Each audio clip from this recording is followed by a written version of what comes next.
Hello, this is Eric Stearns, also known as White Soaring Eagle in the shamanic and music world, and I want to wish Rob McConnell and you and yours, all the listeners out there to the X Zone Radio Show, a very happy holidays and a really awesome 2010 coming up. Thank you very much, guys. Talk to you later.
Well, since you don't know what you want to say, welcome back to the X Zone, everyone. My name is Rob McConnell. We're coming to you from our studios in Hamilton, Ontario, Canada, on the all-new X Zone Broadcast Network. My email address is xzone@xzoneradiotv.com, on MSN Messenger, xzoneradiotv@hotmail.com, and our website, www.xzoneradiotv.com. That is our portal into the many sites that we have, including the new xzbn.net that shows you all the satellites that this show is on, because people think that a lot of these shows are podcast only. Well, we archive for podcast. We also archive on MP3. We also archive on other formats.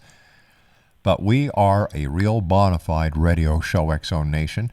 And to see the satellites and the footprint that we do cover, which is worldwide, go to www.xzbn.net. My guest this hour is Joseph Peterson. We're going to be talking about Arbatel, concerning the magic of the ancients. And Joe, welcome back to the X Zone. How are things where you are? Very good, thank you. Tell me, Arbatel. Can you tell me what Arbatel is? Arbatel is a little book on magic, which was written in the 16th century, and it succinctly summarizes all that was known at that point of different types of magic, different magic systems. So it also includes its own little system for spiritual advancement and communicating with angels and using spiritual forces to better your life. Who was the original author of the Arbatel, and how long has it been around? Well, it looks like it was written in the 1570 time frame, 1575.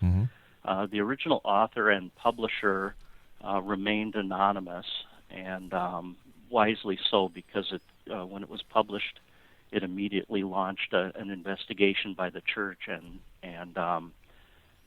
caused quite a stir. But we can actually tell that who the publisher was based on the unique elements in the way the book was produced. And it turns out that it was a publisher named Peter Perna, and he published a lot of esoteric literature and also related books in that time frame. So as far as the author itself, there's really been very little information on it.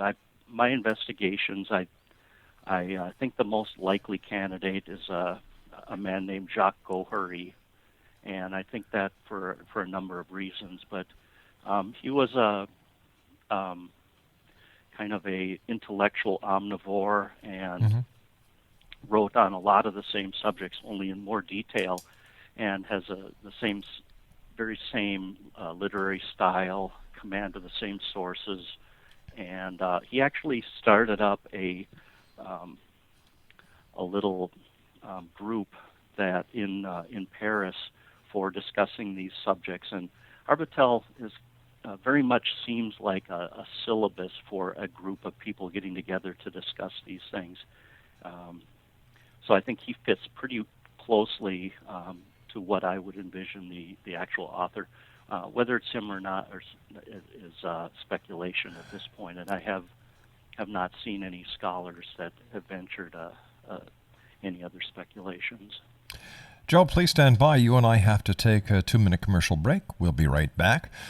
Joseph Peterson is my special guest, Exo Nation. We're talking about Arbatel, concerning the magic of the ancients. His website is www.esotericarchives.com. That's www.esotericarchives.com. If you'd like to give us a call, our toll-free number is 1-800-610-7035. That is toll-free worldwide. 1-800-610-7035. Email xzone@xzoneradiotv.com. On MSN Messenger, xzoneradiotv@hotmail.com. And our website portal, www.xzoneradiotv.com. My name is Rob McConnell. Joseph Peterson is my special guest this hour. And we're coming to you from our studios in Hamilton, Ontario, Canada, on the all-new X Zone Broadcast Network.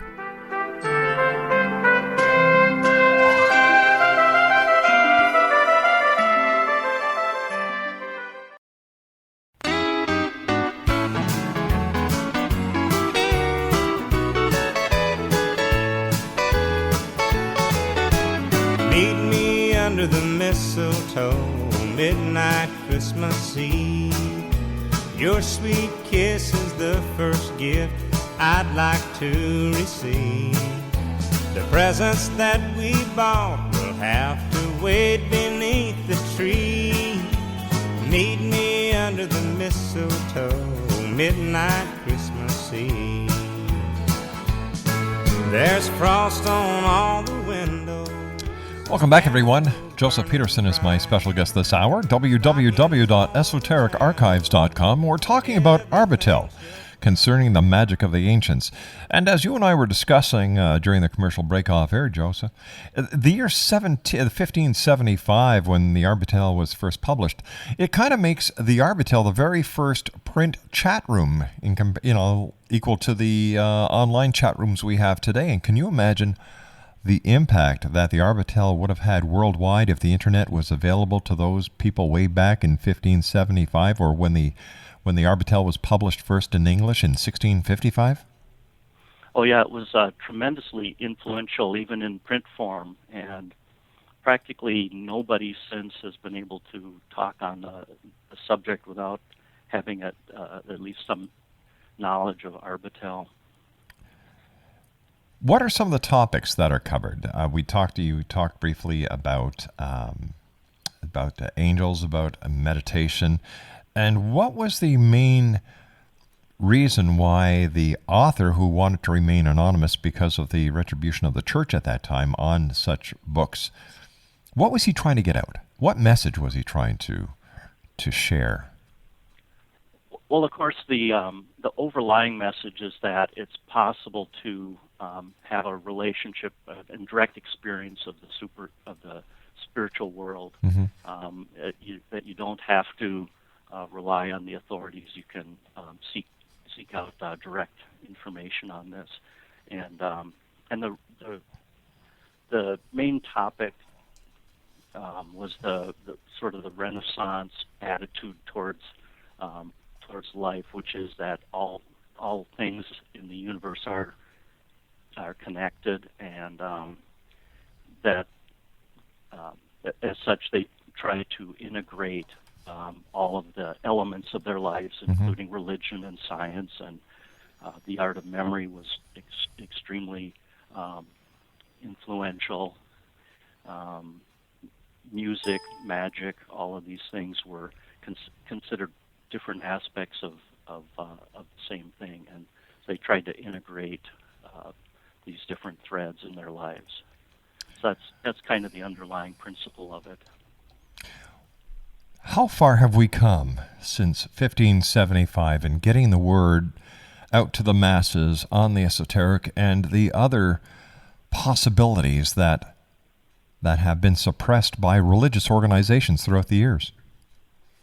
Well, of course, a lot of this information has been available and even widely distributed, not just to the intellectuals and such, but for the most part, a lot of it has been isolated to research libraries and things like that. And with the internet now, there's tremendous amount of source material available that hadn't been readily accessible, and that's part of why I put together the website, is just to make kind of some of the texts that I had found most useful available to a wider audience.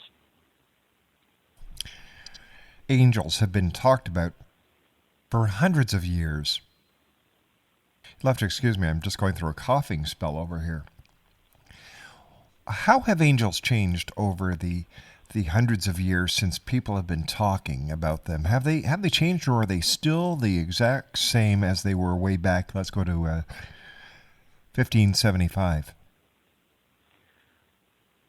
Well, I think everyone who wrote about it has a little bit different take on it, but for the most part, people were struggling with what the actual nature of these supernatural beings was, and whether they had their own agenda, whether they were generally beneficent to people or hostile, or the exact nature is always people are trying to understand. But it's I think the speculations have been pretty consistent going back thousands of years. What has been the one thing in the Arbatel that you have found that has been most amazing, most awe? Well, one of the things that interests me the most about it is the mnemonics system, which seems to be a common theme with the Renaissance esoterica, namely that if you have a memory system, for memorizing things, that you can organize all of your knowledge and makes it useful for recall, but also kind of organizes your whole spiritual being, and so that the memory system should reflect some kind of cosmic reality, and that's one of the main themes of a lot of this literature, including Arbatel, and so that's proven to be a very interesting element for me. Are we getting any closer to what the truth of the esoteric message really is, or the lessons that we need to learn in order to advance to the next evolutionary state of our being? I don't know that we're getting any closer to it. I think it's an abstract, or it can't, it's something that's infinite and can't be quantified in exact terms. So people are given a variety of different messages to try and get beyond the concrete, but there's definitely a big gulf to cross to get there. Joseph Peterson is my special guest of this hour, X-Zone Nation. His website is www.esotericarchives.com.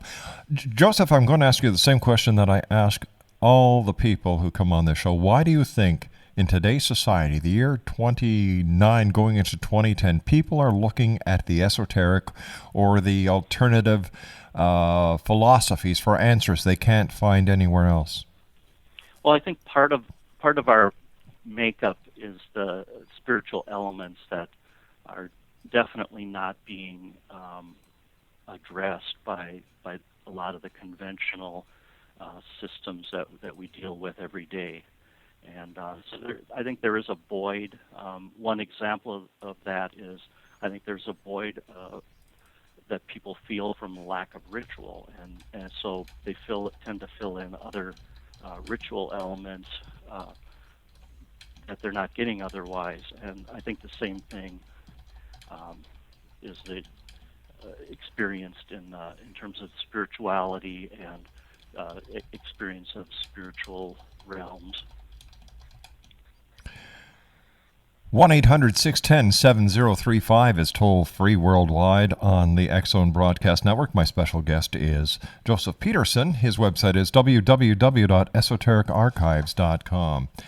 In the many archives that you have at your website, esotericarchives.com, is there any one part of esoteria that you focus on? Well, I kind of got started with this because of the writings of John Dee, and that's kind of been the center focus, and all of the rest of the texts that I have out there are like concentric circles around the writings and life of John Dee. Mm-hmm. And so that's kind of how I got started on the whole thing, and how the different elements out there relate to each other. When you go out talking to people, I know that you've also written the 6th and 7th books of Moses, John Dee's first books of mystery, and the Lesser Key of Solomon. What are some of the questions that people who get to meet you after reading your books are just dying to ask?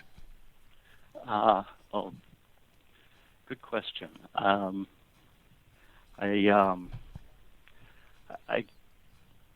drawing a blank on that. I don't know that I get a typical type of question from the audiences. All right, mine would be, what are the 6th and 7th books of Moses about?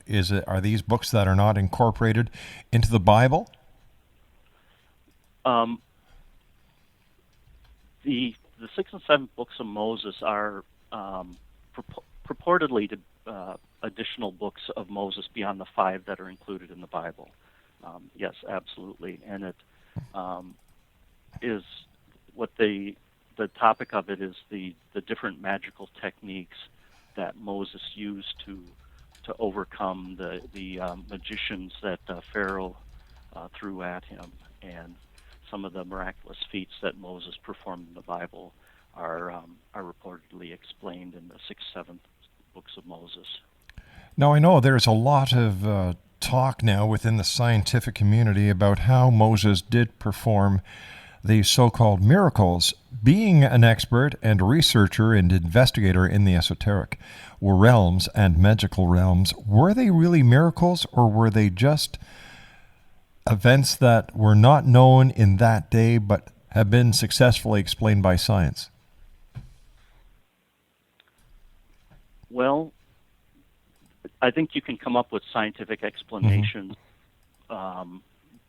whether they're, completely satisfying the scientific explanations for various things or not.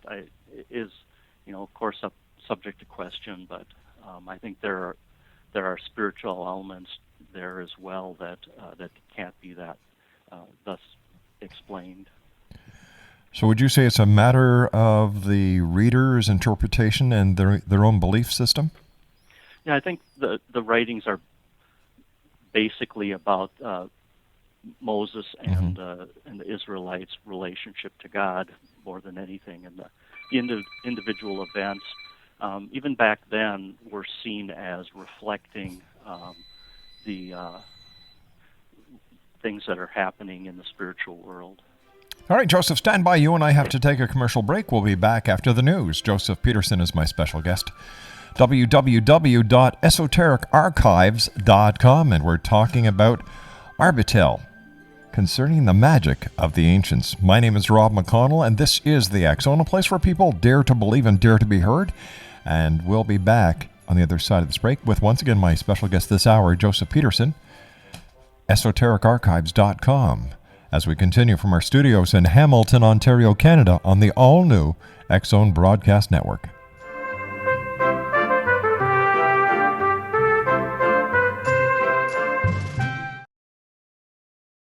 We wish you a Merry Christmas. We wish you a Merry Christmas. We wish you a Merry Christmas and a Happy New Year.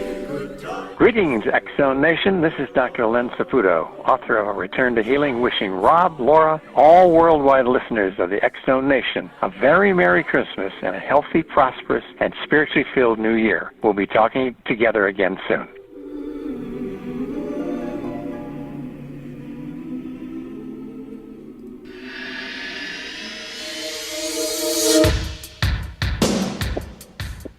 My name is Michael Telstar, Canada's leading mentalist from Toronto, Ontario. Hi, my name is Splinza, and you're listening to my dad, Rob McConnell, on the X-Zone. This is Psychic Dorothy from St. Catharines, and you're listening to Rob McConnell. Hello, my name is Holly Reeves, an astrologer from Astro For You, and you're listening to Canada's #1 paranormal radio show, The X Zone, with Rob McConnell. Welcome to The X Zone, a place where fact is fiction and fiction is reality. Now, here's your host, Rob McConnell. It's that time of year when families gather together to reopen old feelings, and Silver Bell Records is proud to present A Dysfunctional Family Christmas. This is the album your family is sure to cherish for Christmases to come. Christmas time, you force a smile. Everyone is joining in the group denial. Folks behaving infantile. Family Christmas time. Hit after dysfunctional hit. Songs like The Almost Perfect Christmas. Dinner is perfect, the presents are perfect, the tree in the parlor's a perfect one. Then your brother yells at your mother, Christmas is ruined for everyone. Yet timeless favorites like Someday I'll Get Christmas Right. I've got my drinking under control for the holidays. Peace on Earth Where? And the Daughters Saw. Presents and wrapping paper, ribbons and bows and all that stuff. Why do we even bother? Nothing we can do is good enough. And this country Christmas classic. Every Christmas when you got drunk, I told the children you were not drunk. And I said, Tommy, you're not being bad. It's just that Christmas makes your mommy mad. You'll get Can't You Let It Drop, It's Christmas. What I Want, You Can't Buy Me. Fruitcake and Shame. And Why Am I the Only One Who Knows What Christmas Really Means? And many more. Underneath the mistletoe, it's a 2x2 jingle bell world. And underneath all those extra pounds is a very pretty girl. Daddy's nose is red and runny. Daddy's voice is gruff and funny. And the only words I can understand are God and Him and Christmas. Just imagine 24 timeless standards, including the classic Carol of Intimacy. Leave me alone, please go away. I'm doing fine, just get away. Leave me alone, please go away. I'm doing fine, just get away. Leave me alone, please go away. I'm doing fine, just get away. To order, call 1-800-GET-HELP today. Operators are standing by. I'm still waiting to get my copy. As soon as I get it, I'll play a couple of cuts off there. Welcome back to the X Zone, everyone. My name is Rob McConnell, coming to you from our studios in Hamilton, Ontario, Canada, on the all-new X Zone Broadcast Network. 1-800-610-7035 is toll-free worldwide. Email xzone@xzoneradiotv.com. On MSN Messenger, xzoneradiotv@hotmail.com, and our website, www.xzoneradiotv.com. That's our portal site that'll bring you to the many sites that we here at the X Zone Nation have. My guest this hour is Joseph Peterson. We're talking about Arbatel, concerning the magic of the ancients. What else can you tell us about the magic of the ancients, Joseph?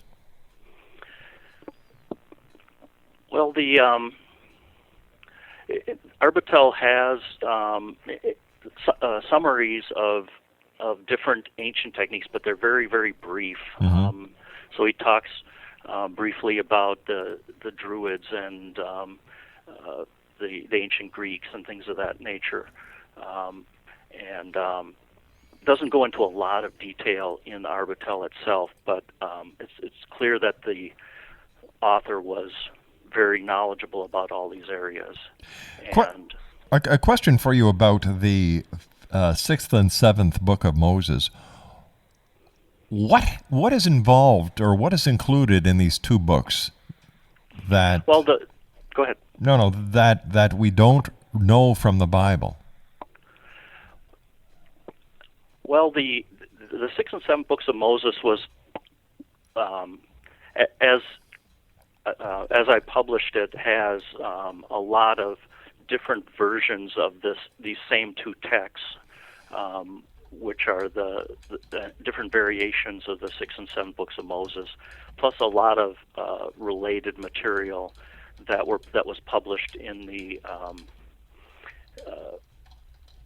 in the previous century or two, with older elements clearly, but it so it has different different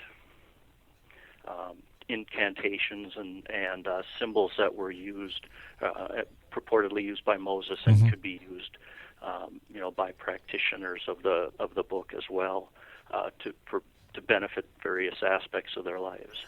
In the sixth and seventh book of Moses, does he talk about the Ark of the Covenant? Yeah, the Ark of the Covenant is discussed, but most of the sixth and seventh books of Moses doesn't go into a lot of detail explaining the different aspects. It's just,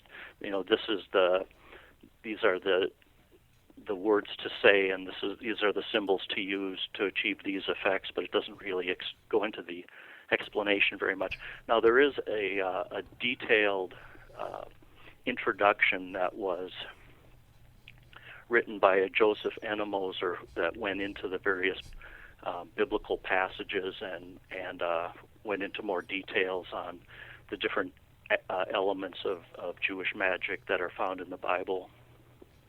Is there a big difference in between a Jewish magic and, let's say, black magic or other forms of magic that have been found throughout history?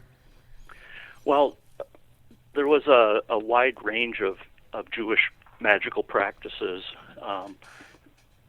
some of which were more white magic, what you commonly think of as white magic, and some of it was more sinister. And but you can find elements, a wide spectrum of things. And one of the things I found most interesting in all of this is that there really is a ton of source material that's available, and it's not printed. So, for example, of Jewish magic, there's a collection of some 300,000 texts that were discovered in what's referred to as a geniza, which is a little storeroom that is commonly used by Jews for disposal of sacred texts, because the texts don't contain, because the texts contain sacred names. You couldn't throw them out. It was sacrilege to throw them out. So the practice was that they would bring them to the synagogue, and it would get put into this little geniza or storage room, and then periodically the authorities would take all the materials and they'd give it a proper burial. And one of these stashes was discovered. I don't remember the exact date it was discovered, but it has, like I say, some 300,000 manuscripts, many of which deal with Jewish magic. And one of the texts that's included in the 6th and 7th books of Moses, which is how I became more familiar with this, is a book describing the mystical uses of the Psalms, or practical uses of the Psalms. So each psalm would have a different purpose that you could recite it for practical purposes. And it turns out that the Cairo Geniza has dozens of texts in the same tradition, and different versions of this uses of the Psalm book, and so just a tremendous wealth of material that's unexplored. So tell me, during your research, have you seen any magical incantation or magical spell that, in your opinion, would have the church wanting to put a clamp on all of this? Well, I think the church, the various authorities have, not just the church, but various authorities have thought a lot of this stuff to be dangerous, because they do kind of, as we said earlier, they do kind of advocate individual seeking access to these things, and not relying solely on the authorities, relying on the priests or relying on the rabbis or the secular authorities for all the answers. it was threatening in that respect. But as far as any incantation that would be, used by a Christian for whatever purpose, well, isn't prayer a type of magic? Yes, and there's a certain, you could interpret all of the biblical events as either being miracles or being magic, and it's really the same thing using different words. And I think you're talking about the same thing. Yeah. So it's amazing that the church would want to put a kibosh on this, especially since there was nothing different than what they were doing. And in fact, you've got statues in church. People pray to statues, and isn't that it wasn't this one of the big things that was a no-no in the Ten Commandments? It's fire, fire in front, burning a candle in front of a statue, I thought was part of what Moses said that God did not want, was anybody to worship an idol. Yes. And of course, there were the authorities had specific ways that they wanted the rituals to be performed, and their specific rituals, and anything that kind of strayed outside of that narrow definition was a threat to their authority. Tell me about your book, The Lesser Key of Solomon. Well, the Lesser Key of Solomon is interesting. It's again a collection of 5 different texts. It deals more specifically with communicating with angels and demons, and a lot of the techniques that are described in there were very similar to techniques that John Dee used for his experiments with angel communication, and that's kind of how I started to become interested in that. And the various texts, the oldest of them is the Ars Notoria, which Dee clearly had a copy of and was widely distributed in the Middle Ages, and so it. Some of the techniques are more like the sinister demon communications, and some of them are more of an innocuous nature. So did John Dee have any success in his experimentations with angel communication? Well, he wrote probably the first detailed records of the results of his experiments, and he had thousands of pages of material that he wrote down as a result of these angel communications. Mm-hmm. And so that's really how I got started on this, is that just trying to understand, how useful was this to him? What does it mean when he's talking about this holy table, for instance? And so that kind of launched me on my research project that started the whole thing. What kind of experiments did John Dee use to communicate with angels? Well, John Dee had originally a set of prayers that he composed to try to asking God for help with communications and for knowledge of some of the subjects that he was studying. And what he went about doing was fairly typical of the time, and actually going back hundreds of years prior, which was to use scrying, or gazing into a reflective surface. And John Dee had numerous crystal balls and apparently an obsidian mirror and other media that he used to try to directly communicate with these beings. And he kind of developed different techniques to try to improve the communications, to try to prevent deception. Some of the beings that he communicated with would would prove deceptive, and so he tried to refine his techniques to try and improve the results. So it sounds that he was very concerned that not only the angels would have access to the communication, but also the demonic forces, and that, this channel wasn't secure, so to speak. Oh, absolutely. That's kind of a common theme throughout all of this literature too, and actually in modern times the ability to scry turns out to be a psychological phenomenon that pretty much anybody can learn to do, but the question is how accurate is it and how beneficial is it, and so these different techniques are designed to try to improve that. All right, Joseph, please stand by. You and I have to take our final break for this hour. Joseph Peterson is our special guest. Joseph Peterson, www.esotericarchives.com. My name is Rob McConnell. This is the X Zone, and we're coming to you live and around the world from our studios in Hamilton, Ontario, Canada, on the all-new X Zone Broadcast Network.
Welcome back, everyone. My name is Rob McConnell. This is the X Zone on the X Zone Broadcast Network. 1-800-610-7035 is toll-free. X Zone at xzoneradiotv.com is the email address. On MSN Messenger, xzoneradiotv at hotmail.com, and our website portal, www.xzoneradiotv.com. Joseph Peterson is our guest. He is the gentleman behind the Arbatel Concerning the Magic of the Ancients. It was first published in 1575, then republished and translated in English in 1655. And I would imagine, based on what you and I have discussed over the last hour, Joseph, that it really shook a lot of people. And what was, we can only imagine what John Q. Public said when they were able to get this book in their hand, and it basically shook their very religious beliefs at their foundations. Yeah, it really did, and a lot of important mystics and philosophers picked up on it right away and developed their whole thinking was influenced by it, and you can see that in the writings of, as I mentioned, John Dee, the mystic Jakob Boehme, Steiner, Rudolf Steiner, and more modern writers as well. Any more books coming out for the year 2010? Well, timing is always a question on a lot of these things. I've been working on a translation of the Key of Solomon for quite a few years. I expect that's going to take a while to complete. Probably the one that's closest at this point is I'm doing a translation of the Sworn Book of Honorius, which is a very influential medieval grimoire, and I've found that to be extremely fascinating also, especially the portions that have not been previously translated into English. So that's forthcoming. I'm also working on a little fortune-telling game that was popular in the 15th, 16th century called the Book of Fortune. which I thought was kind of interesting. It has some elements that are similar to some of the mnemonic and magic system of Arbatel. So I started researching that, and I hope to publish that at some point here in 2010. Joseph, I want to take this opportunity of thanking you very much, and to you and yours a very Merry Christmas and a Happy New Year. Well, thank you. Happy New Year and Merry Christmas to you, too. All right. Joseph Peterson has been our guest of this hour. X-Zone Nation, www.esotericarchives.com. That's www.esotericarchives.com. In the next hour, I'll be speaking to Raymond Buckland. We're going to be talking about ghosts. And in the final hour of tonight's show, Colleen Dietzman and I will be discussing everything that this young lady talks about, especially seeing in the dark, how to claim your own shamanic power now and in the coming age. This is the X-Zone on the Talkstar Radio Network, which is now one of our affiliate carriers, but everything now is going through our one massive network, X-Zone Broadcast Network. I'll be back on the other side of this commercial break with the news as we continue right here from our studios in Hamilton, Ontario, Canada.